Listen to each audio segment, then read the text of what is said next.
Hello students आज के lecture के अंदर हम डिस्कस करेंगे matrices in the first lecture we're going to discuss the new lecture. First start of the lecture is matrices. What is matrices?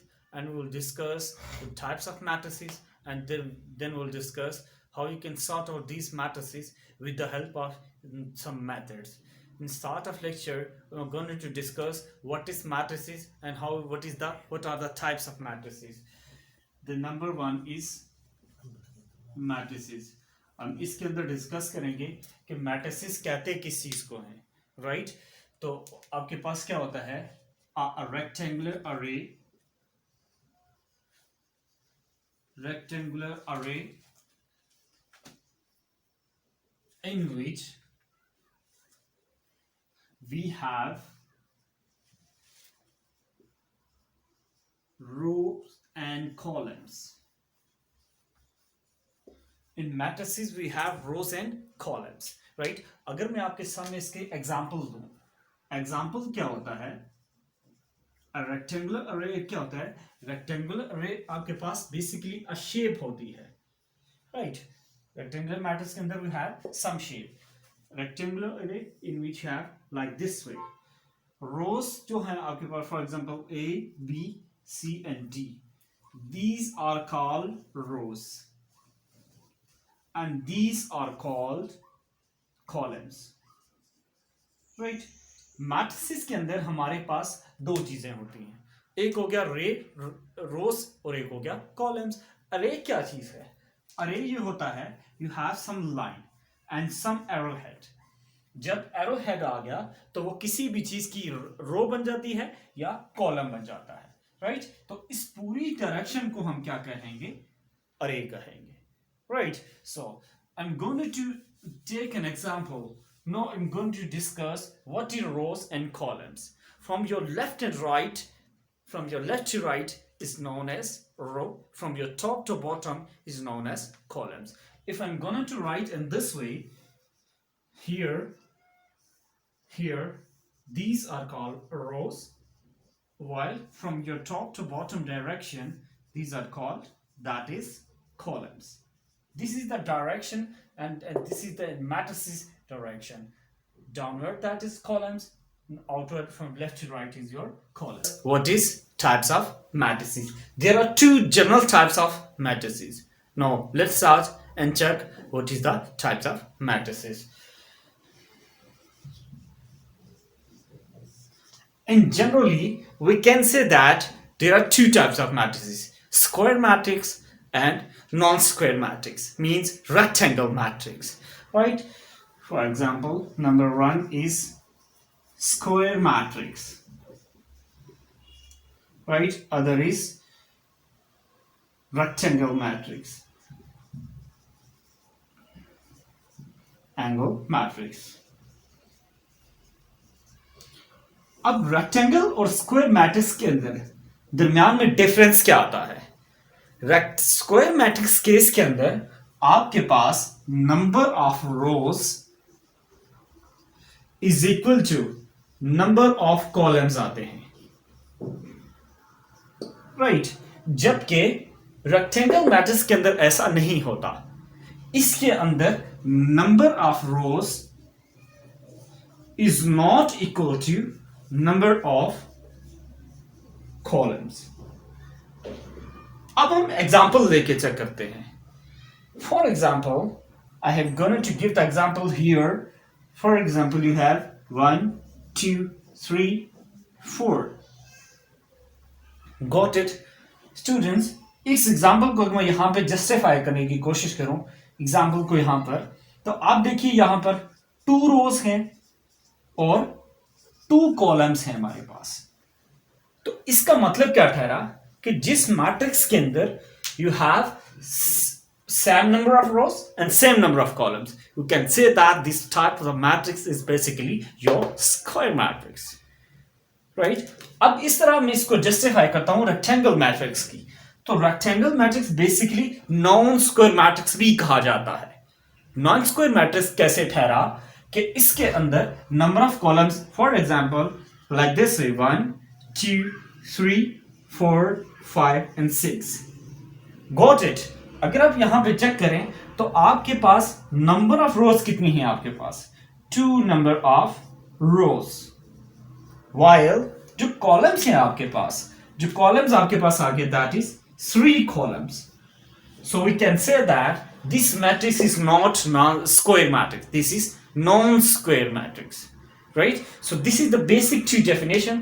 There are many generalized definitions: identity matrix, null matrix, empty matrix, identity matrix. There are many sort of definitions, right? कि मुख्तलिफ किस्म की definitions भी आपके पास अगर होती हैं, इनकी definitions मजीद कितनी हैं. अब हम आगे चल के देखते हैं सिस्टम ऑफ इक्वेशंस को.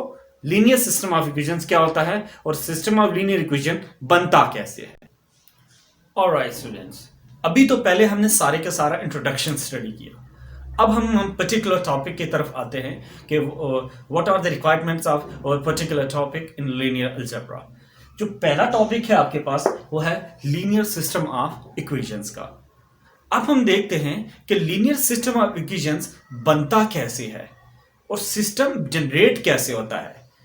For example, if you have simple one equation, for example, have like this way: x plus b is equal to 0, right?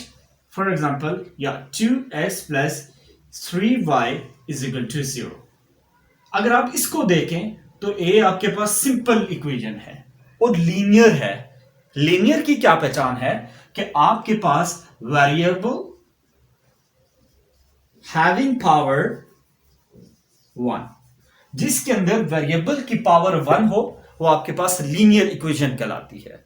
जब दो कपल्ड इक्वेशन, दो से ज्यादा इक्वेशंस बनती हैं तो वो आपके पास सिस्टम जनरेट करता है, राइट?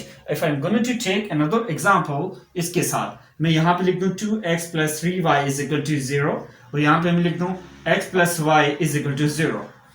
तो जब आपके पास दो इक्वेशन मिल जाए तो इसको आप सिस्टम ऑफ इक्वेशन कहते हैं, राइट? ये आपके पास क्या कहलाया? सिस्टम ऑफ इक्वेशन कहलाया. रीजन क्या है? सारों की power 1, that is called linear system बन गया. अब equations having some inequality conditions in which you have sign of equality, right? अब हम चलकर देखते हैं कि लीनियर सिस्टम ऑफ इक्वेशंस की डेफिनेशन क्या है और हम इसको जनरलाइज फॉर्म में कैसे लिखेंगे. जनरलाइजेशन क्या है इसकी? ओके स्टूडेंट्स, अब हम देखते हैं कि सिस्टम ऑफ इक्वेशन को कैसे लिखा जाता है. A linear system of equation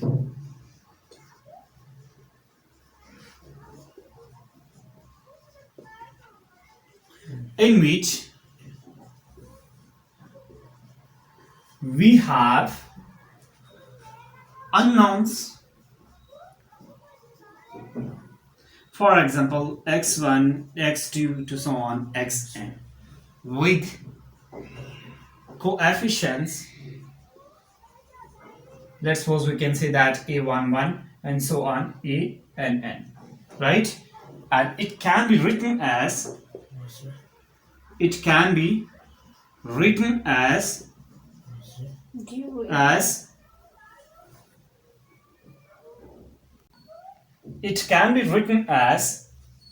a11 x1 plus a12 x2 plus so on a1n xn is equal to some constant 0. So a21 x1 plus a22 x2 so on plus a2n xn is equal to 0. So for example here is 2n x1, right? So you can hear it repetitions, right? A and n x1 plus a1n a2n x2 plus and so on plus a and n xn is equal to 0. Here is a1, right? Repetition may be occur. Got it? So यहाँ पे a and 1 होना चाहिए, right? Sorry, here is minor mistake. Okay, so this is your first pattern. ये आपके पास system of equation को आप ऐसे लिख सकते हैं जब आपके पास nth सिस्टम ऑफ इक्वेशन आ जाए. Got it? अब हम इसको जनरलाइज करके, फॉर एग्जांपल मैं इसको सिंपल लिखता हूं. For example you have some system of equation in this pattern. आपको 3 by 3 सिस्टम ऑफ इक्वेशन कैसे लिखा जाएगा? फॉर एग्जाम्पल 2x2 सिस्टम का इक्वेशन को आप लिखेंगे कैसे? टू सिस्टम ऑफ इक्वेशन जब 2x2 सिस्टम का बने तो वेरिएबल्स 2 तक जाएंगे और इक्वेशंस भी आपकी 2 बनेंगी। फॉर एग्जाम्पल यहां पे बन जाए a11 x1 plus a12 x2 some constant 0। तो सेकंड क्या हो जाएगी a21 x1 plus a22 x2 that is equal to 0। जब 2 क्रॉस 2 मैट्रिक्स की बात है, सिस्टम ऑफ इक्वेशन 2x2 की बात करें तो आपके पास इक्वेशंस 2 बन रही होंगी, 2 इक्वेशंस 2 अननोन्स के साथ। Got it? यानी 2 अननोन्स में बात कर रहा हूं यहां पर वेरिएबल्स की। Got it? तो ये आपके पास सिस्टम ऑफ लीनियर इक्वेशन को आप अलजेब्रा के अंदर ये प्रॉपर्ली कंस्ट्रक्ट कर सकते हैं। अब हम आगे चल के देखते हैं कि आप सिस्टम ऑफ इक्वेशंस को के अंदर टाइप्स कितनी हैं। होमोजीनियस सिस्टम हम इक्वेशन हम किसको कहते हैं और non homogeneous system of equation हम किसको कहते हैं। Got it? अब हम डिस्कस करने जा रहे हैं आपके पास सिस्टम ऑफ इक्वेशंस को। अब सबसे पहले क्या है आपके पास homogeneous system of equations. Homogeneous system of equation होता क्या है? How we can identify this homogeneous system. हम शनाख्त कैसे कर पाएंगे होमोजीनियस सिस्टम को कि होमोजीनियस इक्वेशन की सिस्टम ऑफ लीनियर इक्वेशन के अंदर पहचान क्या है। For example a system is said to be homogeneous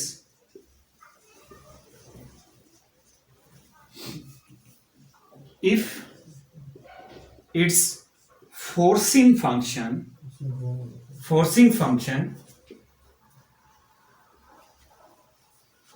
or zeros on right hand side. Got it? अब यहां पे क्या कहा कि होमोजीनियस सिस्टम के अंदर आपके पास फोर्सिंग फंक्शन जीरोस हों। Got it? अगर मैं यहां पे एक एग्जांपल लूं like a11 x1 plus a12 x2 plus is equal to 0।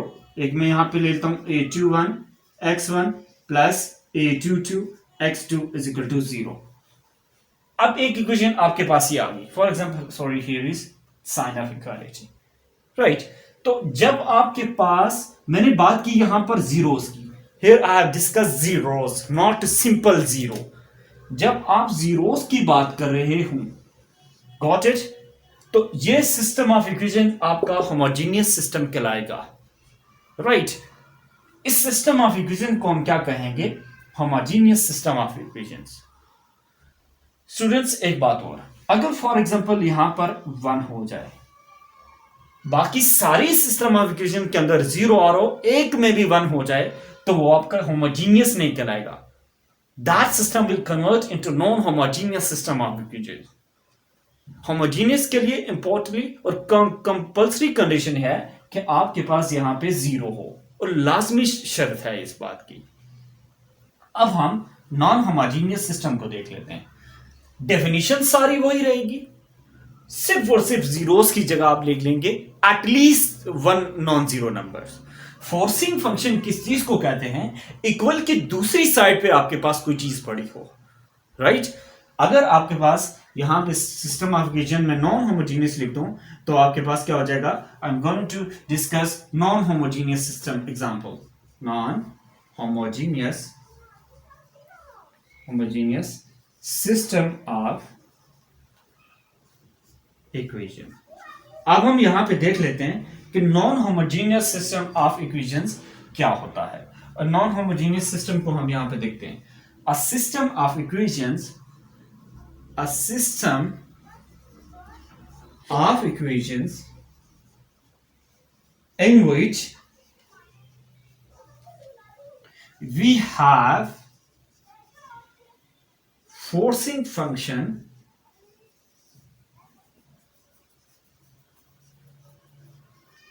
at least one non-zero,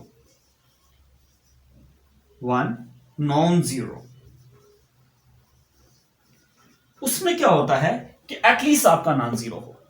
right अगर आप कुछ जनरली आप लिखना चाहें तो कैसे लिखेंगे? For example going to give the example of the marker in this side, तो आप क्या लिख लेंगे? a11 x1 plus a12 x2 is equal to some constant of b1, a21 x1 plus a22 x2 is equal to some constant of b2. अगर आपका एक zero हो जाए दूसरा जीरो ना हो तो तब भी आपका नॉन होमोजेनियस कहलाएगा। तो ये आपकी टाइप्स ऑफ टाइप सी कि आप होमोजीनियस टाइप्स जो हैं सिस्टम ऑफ इक्वेशंस की, आप उन्हें जस्टिफाई कैसे करोगे, आप उनकी आइडेंटिफिकेशन कैसे करोगे। अब हम आगे चल के देखते हैं कि भाई कौन सा मेथड है, कौन सा पर्टिकुलर प्रोसीजर है जो आपके पास हेल्प करेगा कि हम इन सिस्टम ऑफ इक्वेशंस को सॉल्व कर सकें। ऑलराइट स्टूडेंट्स, अब हम देखते हैं, पहले हमने डिस्कस किया मैट्रिसेस क्या है, राइट उसकी टाइप्स डिस्कस की, फिर हमने सिस्टम ऑफ इक्वेशन डिस्कस किया, फिर हमने देखा कि उनकी टाइप्स क्या है, right. No I am going to discuss what is a particular procedure. Students अगर आपको याद हो तो आपने पहले क्लास के अंदर, पहले जूनियर क्लासेस के अंदर डिस्कस किया था एलिमिनेशन मेथड, यानी आप इक्वेशन को साइमल्टेनियस सॉल्व करते थे। I am going to recall your earlier class lecture. For example, we have some example like this way. 1 here is 2x plus y is equal to some constant of 2. तो आप क्या करते थे, किसी एक constant को सेम करके आपने इसको सॉर्ट आउट करते थे। तो आप इस मेथड को आप क्या कहते थे? आप that is simultaneous method, simultaneous method, right. आप क्या करते थे बेसिकली, एड सब्ट्रैक्ट करके, यानी आप दो वेरिएबल्स को सेम करके कैंसिल करके आप x की वैल्यू निकाल सकते थे। और आप इसको also known as that is substitution method, substitution method. ये तो बात ठीक है कि आपके पास वेरिएबल्स अगर दो x और y पर डिपेंड कर रहा हो तो आप वैल्यूज को इजीली टैकल कर सकते थे। जब वेरिएबल सिस्टम ऑफ इक्वेशन के अंदर 3 से क्रॉस कर जाए या 3 हो जाए तब आपके पास ये मेथड्स यहां पर फेल हो जाते हैं। यानी system of equations simultaneous method आपको 2 इक्वेशन तक ही सॉल्व कर पाता है। यानी 2 वेरिएबल्स की इक्वेशंस अगर हो आपके पास 3 तो 2 को सब्ट्रैक्ट करके आप तीसरी को टैकल कर लेते। अगर यहां पर ये आ जाए, for example like this way, x plus y plus z some constant c1, x plus y plus z some constant c2, तो आप उस केस के अंदर अब आपके पास मेथड काम नहीं करता, तब आपके पास सब्स्टिट्यूशन भी फेल हो जाता है और साइमल्टेनियस भी फेल हो जाता है।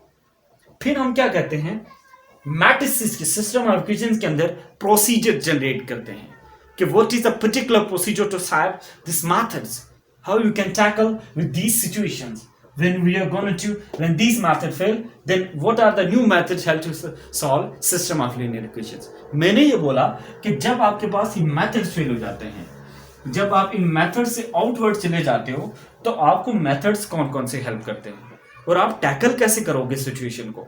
तो नंबर 1 मेथड है आपके पास Gauss elimination method, Gauss elimination method. और उसके बाद जो मेथड का नाम आ जाता है आपके पास that is Gauss Jordan method, Gauss Jordan method. अब इस मेथड को, फर्स्ट मेथड को कहा जाता है आपके पास that is echelon method, echelon method. और इसको क्या कहा जाता है, that is reduce echelon method, reduce echelon method. ये 2 मेथड्स हैं। अब मैं इस टॉपिक की तरफ जाने से पहले कुछ सिचुएशंस आपको बता देता हूं। एचलन form, reduce echelon form same है। जो स्टूडेंट्स फर्स्ट की सेकंड क्लास में जिन्होंने मैथमेटिक्स पढ़ा है तो वहां पर क्या होता था, आप क्या करते थे कि एक एचलन फॉर्म बनाते थे और उसको रिड्यूस एचलन फॉर्म बनाते थे।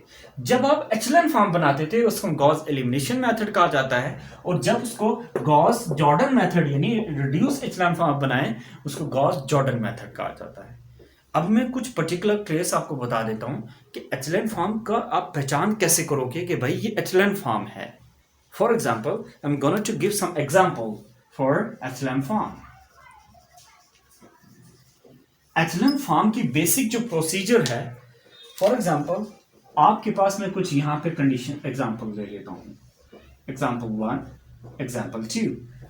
एग्जाम्पल 1 के अंदर क्या, for example you have 1 2 4 0 3 some constant at the 4, right? Other example लेते हैं हम like this way, C cross 3 matrix की 1 0 0 2 1 0 0 2 1.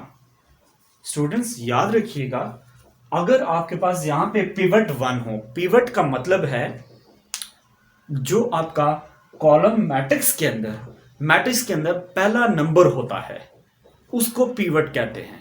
यानी एंट्री मैट्रिक्स के अंदर आपका जो एलिमेंट पहला है वो 1 होना चाहिए. अगर तो वो 1 है तो उसको हम पिवट कहते हैं. ऑल मैट्रिक्स के अंदर जो आपका जो पिवट है वो हमेशा 1 कहलाता है, राइट? तो ये आपके पास अब पहचान क्या है, अगर यहां पर कोई नॉन जीरो पिवट हो, यानी यहां पर मैट्रिक्स के जो एंट्री है वो नॉन जीरो होनी चाहिए, राइट? तो उसका नीचे वाला एलिमेंट क्या होना चाहिए, नॉन जीरो होना चाहिए. Got it? यानी आप मैट्रिक्स के एलिमेंट के अंदर नॉन, राइट? तो ये आपके पास आ गया, दैट इज एचलन फॉर्म.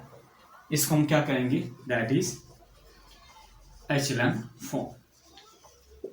अब रिड्यूस एचलन फॉर्म क्या है? रिड्यूस एचलन फॉर्म देखिएगा, अब मैं यहां पर रिड्यूस एचलन फॉर्म की एग्जांपल देने लगा. Reduced echelon form. Reduce echelon form याद रखिएगा, डायगोनल के जो एलिमेंट हैं, डायगोनल, राइट? डायगोनल क्या बात कर रहा हूं, for example you have some square shape, you have some rectangle shape, you have some triangle shape, right? Equilateral triangle shapes. तो जो आपकी तिरछी लाइन आती है, something this way, for example you have some stairs like this way, some inclined surface, उसको हम क्या कहते हैं, diagonal. Got it? अब यहां पर क्या होगा, रिड्यूस एचलन फॉर्म जो होती है वो हमेशा ये होती है 1 0 0 1. 2 क्रॉस 2 मैट्रिक्स के अंदर 3 क्रॉस 3 मैट्रिक्स क्या हो जाएगा, 1 0 0 0 1 0 0 0 1. यानी डायगोनल के पिवट 1 हूं, डायगोनल के जो एलिमेंट हैं वो नॉन जीरो हूं, उसके अलावा सारे जीरो हूं, उसको हम क्या कहते हैं, row reduce echelon form of matrix. ये आपके पास जस्टिफिकेशन है. एचलन फॉर्म क्या होती है, रिड्यूस एचलन फॉर्म क्या होती है, राइट? अब मैं आगे चल के देखे कुछ एग्जांपल लेता हूं, एक पर्टिकुलर एग्जांपल लेके सॉल्व करने की कोशिश करता हूं कि भाई सबसे पहले हम 2 क्रॉस 2 की एग्जांपल लेंगे, उस पर हम गॉस एलिमिनेशन मेथड अप्लाई करेंगे. गॉस एलिमिनेशन मेथड अप्लाई करके चेक करेंगे कि सॉल्यूशन क्या आता है, राइट? और फिर हम उसका पर्टिकुलर प्रोसीजर स्टडी करेंगे. उसका हम क्या करेंगे, पर्टिकुलर प्रोसीजर को हम स्टडी करेंगे. तो चलिए अब देखते हैं.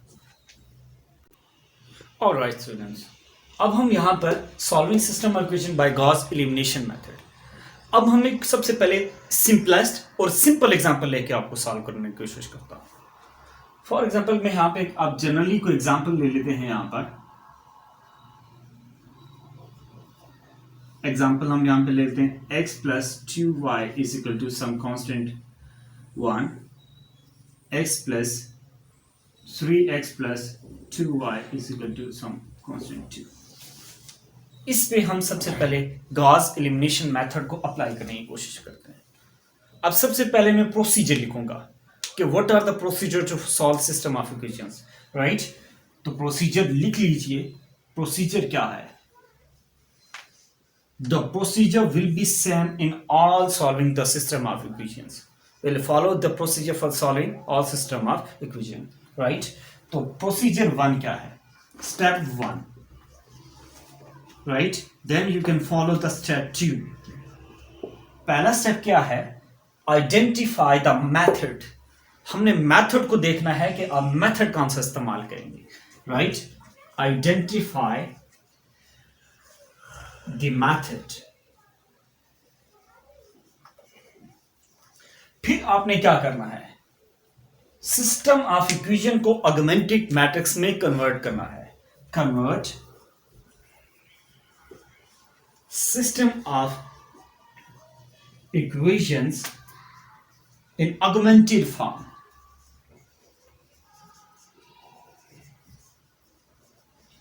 Right. Number 3, try to use the formula. Try to use the method.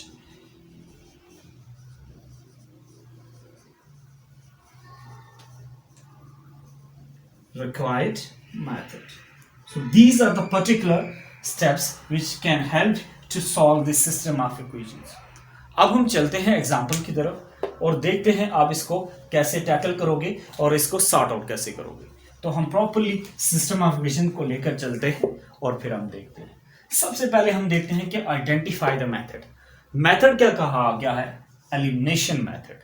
तो स्टेप 1 चलते हैं, आपके पास क्या आ गया, तो एलिमिनेशन मेथड आ गया। तो इसका मतलब क्या ठहरा कि हमने एचएलएन फॉर्म बनानी है, राइट। यानी पहला पिवट 1 अगर आपके पास है तो नीचे 0 जनरेट करना है। तो चलिए टैकल करने की कोशिश करते हैं इसको। तो फिर हम स्टेप 1 तो हमारा क्लैरिफाई हो गया। तो स्टेप 2 क्या आ गया, ऑगमेंटेड फॉर्म बनानी है मैट्रिक्स की। यानी हमने क्या करना है, इन ऑगमेंटेड फॉर्म, ऑगमेंटेड फॉर्म। तो ऑगमेंटेड फॉर्म क्या बनी, देखिएगा। सबसे पहले आपने फर्स्ट मैट्रिक्स को जनरेट करना है। पहला कोफिशिएंट क्या आ गया 1, इसके साथ क्या है 2, यहां पे क्या है 3 और यहां पे क्या है 2, राइट। फिर आपने ब्रैकेट के साथ डबल डॉट लगाना है। यहां डबल डॉट इस बात को डोनेट कर रहा है कि आप इक्वालिटी के दूसरी तरफ जंप कर रहे हैं, राइट। डबल डॉट एक इसका, डबल डॉट एक इसका, 1 and 2, राइट। तो ये आपके पास आ गया augmented form of matrices. Got it. अब यहां पर प्रोसीजर देखिए हम कैसे अप्लाई करेंगे और इनको टैकल करने की कैसे कोशिश करेंगे। फिर हमने क्या करना है, try to use the required method. जो मेथड आपको रिक्वायर्ड होगा यहां पर वो हम यहां पे अप्लाई करेंगे, राइट। तो चलिए देखते हैं उस मेथड को और टैकल करने की कोशिश करते हैं कि आप इसका सॉल्यूशन आप कैसे फाइंड आउट कर सकते हैं। तो यहां पे हम क्या करेंगे, देखिएगा ये स्टेप समझाने के लिए। तो ये स्टेप जो है याद रखिएगा, अलजेब्रा के अंदर हमने एक ही मेथड के थ्रू टैकल करना है। मेथड यही चलेंगे, प्रोसीजर यही चलेगा। तो सबसे पहले हमने क्या किया, अप्लाई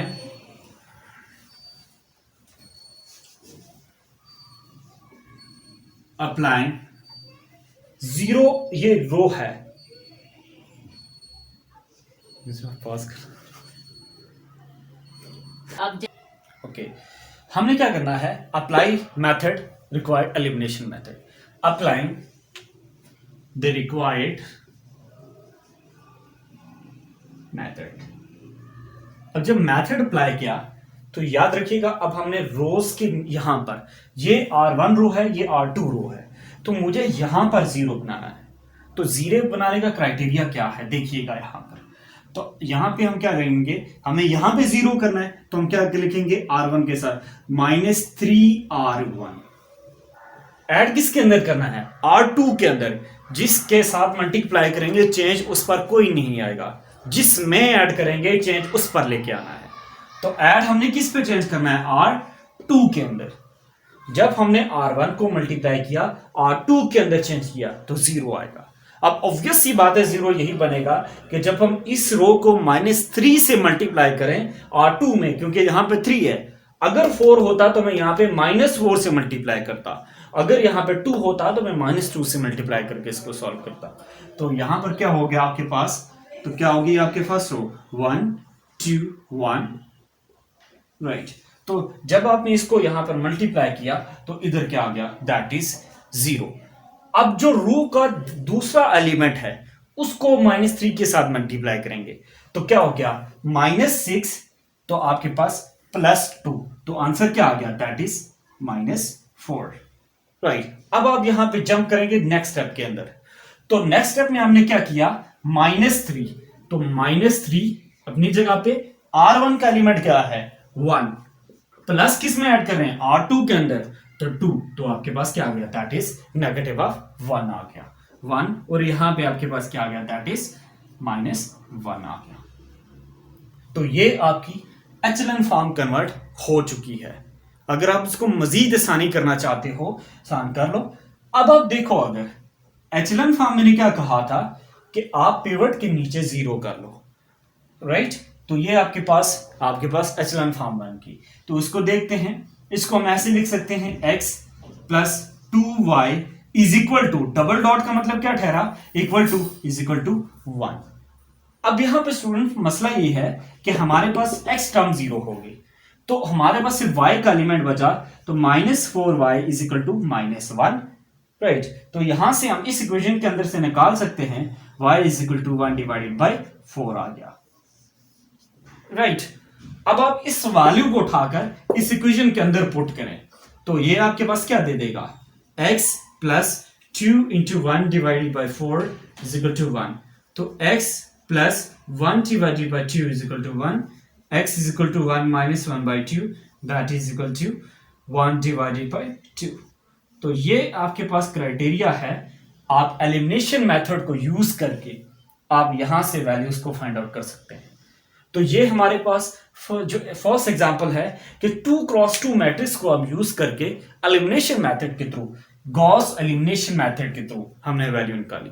एलिमिनेशन क्यों कहा जाता है, आपने एक वेरिएबल को रिड्यूस करके उसके पर्टिकुलर वैल्यू निकाली, उसी वैल्यू को आप उठा के सेकंड इक्वेशन के अंदर पुट करोगे तो आपके पास मेथड निकालेगा। स्टूडेंट्स, ये तो हमने लिया 2x2 की एग्जांपल ली जब आपके पास 2 वेरिएबल्स के अंदर इक्वेशन आती थी।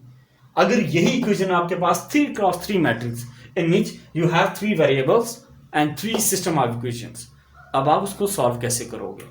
तो चलिए हम देखते हैं, उनको टैकल करने की कोशिश करते हैं कि भाई हम उनको कैसे प्रोसीजर को सॉल्व करते हैं।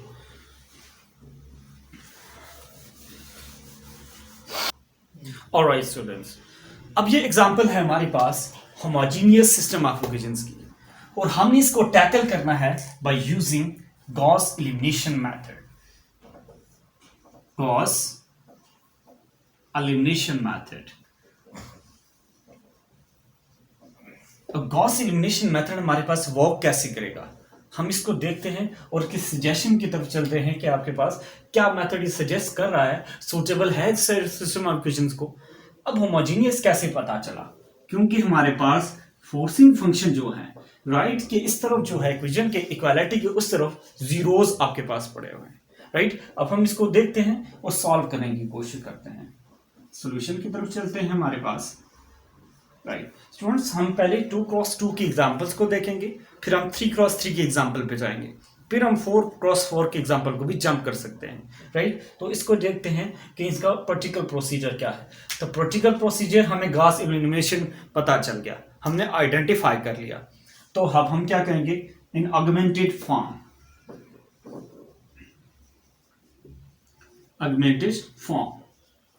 ऑगमेंटेड फॉर्म क्या बनाई यहां पर, that is 1 2 3 3 double dot 0 0, right. Particular case वही है, right. For example here is 1, कुछ एग्जाम्पल ऐसे भी आ सकते हैं यहां पे 1 की जगह कुछ भी हो। अगर कुछ और एलिमेंट है तो आपको फर्स्ट पिवट 1 बनाना पड़ेगा, एग्जाम्पल के अंदर उसको पिवट 1 बनाएंगे, फिर नेक्स्ट टर्म के एलिमेंट 0 करेंगे, राइट। तो यहां पर हम ले लेते हैं, आपके पास यहां पे हमने 0 बनाना है, तो 0 बनाने के लिए रो 1 के कौन से एलिमेंट को मल्टीप्लाई करें कि रो का सेकंड रो का फर्स्ट एलिमेंट 0 हो जाए। तो अगर मैं यहां पे -3r1 करूं प्लस एड इन r2 करूं, राइट। तो यहां पे अगर हमने मल्टीप्लाई किया तो आप देखिए यहां पर क्या चेंज आएगा। तो चेंज देखिएगा आपके पास क्या आएगा, यहां पर हमने क्या किया, -3r1 का जो एलिमेंट है वो 1 है, ऐड किस में हो रहा है, 3 के अंदर, तो 3, तो फर्स्ट एलिमेंट क्या हो गया 0 1 3 डबल डॉट 0 0। अब याद रखिएगा जिसके साथ हम मल्टीप्लाई करेंगे उस रो के अंदर कोई चेंज नहीं है, ओरिजिनलिटी जो रो की है वो वैसी की वैसी रहेगी, सेकंड की ओरिजिनल जो फॉर्म है वो चेंज हो जाएगी, रिजल्ट सेकंड के अंदर चेंज आएगा, तो यहां पे क्या आ गया 0, सेकंड के अंदर हमने मल्टीप्लाई किया -3r1, going to add in r2, second element of r2 is that is 3, so here we'll obtain the value that is -3 हो गया, राइट तो ये हमारे पास अगर आप देखिए तो एचलन फॉर्म यहां तक बन जाती है, राइट तो हम इसको इक्वेशन को लिख सकते हैं x1 plus 3x2 is equal to 0 minus 3x2 is equal to 0, क्योंकि फर्स्ट एलिमेंट जो है आपके पास x1, second element x2, right तो सेकंड इक्वेशन के अंदर से हम x2 जो है वो हम क्या निकाल सकते हैं 0, राइट अब सेकंड एलिमेंट को उठा के इधर पुट कीजिए तो x1 की वैल्यू हमारे पास क्या आ गई 0, राइट तो हमारे पास सॉल्यूशन क्या आ गया, दैट इज 0 सॉल्यूशन आ गए।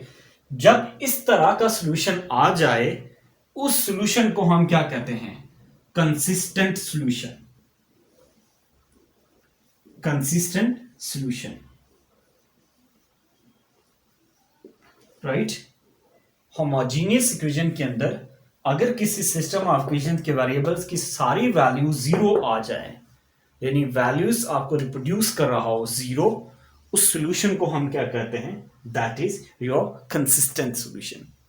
तो ये पर्टिकुलर प्रोसीजर है आपके पास होमोजेनियस सिस्टम ऑफ इक्वेशंस के अंदर 2x2 के एग्जांपल लेने का, यानी आपके पास सिस्टम ऑफ इक्वेशंस अगर 2 हो तो आप उनको एलिमिनेशन मेथड के थ्रू सॉल्यूशन कैसे निकाल सकते हैं, राइट अब हम आगे चल के इनके सॉल्यूशन को देख लेते हैं कि टाइप्स ऑफ सॉल्यूशन क्या हैं, राइट और होमोजेनियस के कितने टाइप के सॉल्यूशन एग्जिस्ट कर सकते हैं, तो चलिए देखते हैं।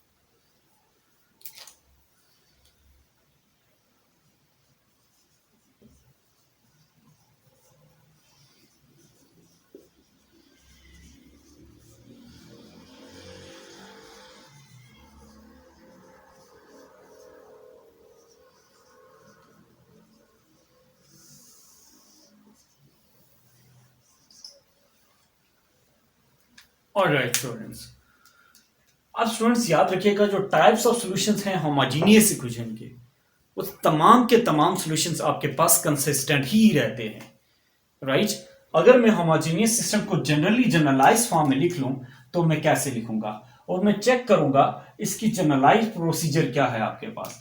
फॉर एग्जांपल मेरे पास a11 x1 plus a12 x2 plus and so on करके a1n xn is equal to that is 0, a21 x1 plus a22 x2 plus so on plus a2n xn is equal to 0. At the end of procedure that is an1 x1 plus an2 x2 plus and so on plus ann xn is equal to 0. तो students अगर आप देखिए तो ये सारे का सारा procedure आपके पास क्या आ गया दैट इज होमोजेनियस सिस्टम। तो याद रखिएगा तमाम होमोजेनियस सिस्टम हमेशा कंसिस्टेंट सॉल्यूशन रखता है, इनका सॉल्यूशन हमेशा जीरोस आएंगे, वेरिएबल्स के वैल्यूज हमेशा 0 आएगी। अगर आपके पास system of equations right side के अंदर तमाम के तमाम सॉल्यूशंस आपके पास क्या आएंगे कंसिस्टेंट आएंगे। So we can say that all homogeneous system